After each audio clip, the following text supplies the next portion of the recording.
أعوذ بالله من الشيطان الرجيم بسم الله الرحمن الرحيم Al-Quran, Surat Al-Maidah. Ayat 33, tafsirnya, bahwasanya pembalasan terhadap orang-orang yang memerangi Allah dan Rasul-Nya, artinya dengan memerangi kaum muslimin, dan membuat kerusakan di muka bumi dengan menyamun dan merampok, ialah dengan membunuh atau menyalib mereka, atau tangan dan kaki mereka dipotong secara timbal balik, maksudnya tangan kanan dengan kaki kiri mereka, atau dibuang dari kampung halamannya. Atau secara bertingkat, maka hukum bunuh itu ialah bagi yang membunuh saja, hukum salib bagi yang membunuh dan merampas harta, hukum potong bagi yang merampas harta tetapi tanpa membunuh, sedangkan hukum buang bagi yang mengacau saja. Hal ini dikemukakan oleh Ibnu Abbas dan dianut oleh Syafi'i. Menurut yang terkuat di antara dua buah pendapat dilaksanakannya hukum salib itu, ialah 3 hari setelah dihukum bunuh. Tetapi ada pula yang mengatakan tidak lama sebelum dibunuh. Termasuk dalam hukum buang, hukuman lain yang sama pengaruhnya dalam memberikan pelajaran seperti tahanan penjara dan lain-lain.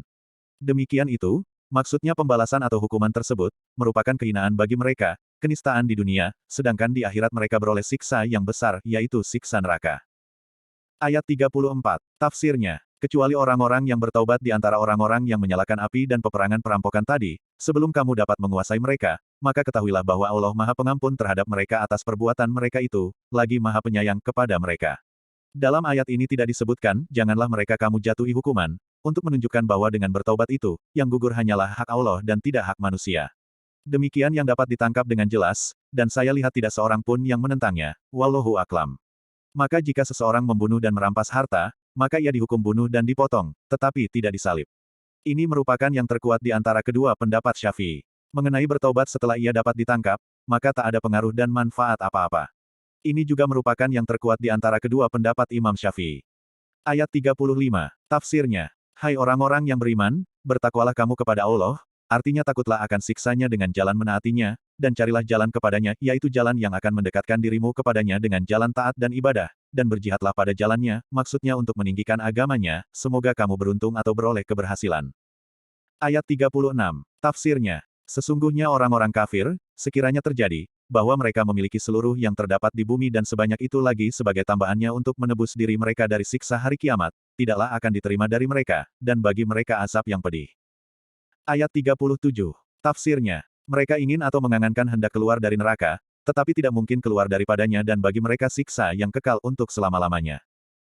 Ayat 38, tafsirnya, laki-laki yang mencuri dan wanita yang mencuri, lafat al, yang terdapat pada keduanya menunjukkannya sebagai isim mausul, dan berfungsi sebagai mubtada, mengingat al, mirip dengan syarat, maka kabarnya diawali dengan huruf fa, yaitu, maka potonglah tangan mereka tangan kanan masing-masing mulai dari pergelangan. Dinyatakan oleh sunnah bahwa hukum potong itu dilaksanakan jika yang dicuri itu bernilai 1/4 dinar atau lebih, jika perbuatannya itu diulanginya lagi, maka yang dipotong kakinya yang kiri dari pergelangan kaki, kemudian tangan kiri lalu kaki kanan dan setelah itu dilakukan hukum taksir sebagai balasan, mansub sebagai masdar, atas apa yang mereka kerjakan dan sebagai siksaan artinya hukuman bagi mereka dari Allah, dan Allah Maha Perkasa artinya menguasai segala urusan, lagi Maha Bijaksana terhadap makhluknya. Ayat 39, tafsirnya, siapa yang bertaubat setelah keaniayaannya, artinya tidak mencuri lagi dan memperbaiki diri atau amalnya, maka sesungguhnya Allah menerima taubatnya. Sesungguhnya Allah itu Maha Pengampun lagi Maha Penyayang. Untuk menguraikan ini telah kita kemukakan keterangan yang lalu. Maka dengan tobatnya itu tidaklah gugur hak manusia berupa hukum potong dan pengembalian harta. Kemudian sunnah menyatakan bahwa jika yang punya hak memberi maaf sebelum diadukan kepada imam, gugurlah hukum potong itu terhadapnya. Dan inilah yang menjadi pendapat Syafi'i.